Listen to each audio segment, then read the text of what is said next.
Once upon a time, in a faraway land, there was a very sweet house nestled among the hay. A blonde-haired, blue-eyed girl named Ella lived in this house. Ella was a very curious girl and wanted to touch and play with everything. One day, Ella woke up to go to school, got dressed and said to her mother, "Mom, I'm leaving," and set off on her way. She was hopping and skipping along the road when she suddenly came across a long, thin stick. Ella was very curious about the stick, so she bent down and picked it up. The little girl was marveling at the stick. Ella took the stick in her hand and jokingly waved it, saying, "Abracadabra, let there be gold in front of me." Suddenly, a gold appeared in front of Ella. She was very surprised and realized that the stick was magical. She put the stick in her bag and continued on her way to school. The little girl went to her classes throughout the day, and finally, school ended, and it was time to leave.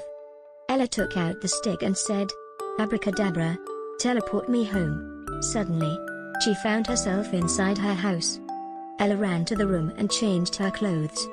Just as she was about to leave the room, a fairy appeared in front of her. The fairy said, "You have the right to use the stick 3 times, and you should not use it more than 3 times." Ella was very surprised.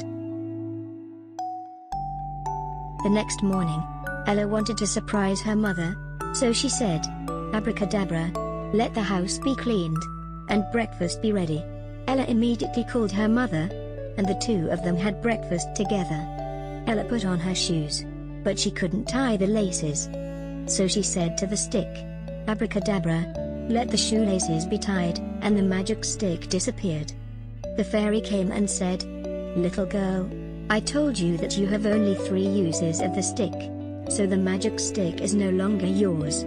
They talked for a while, and the fairy used her magic powers to return to her home.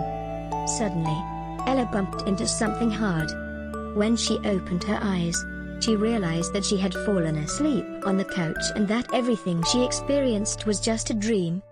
Nevertheless, she promised herself not to touch things she didn't know again.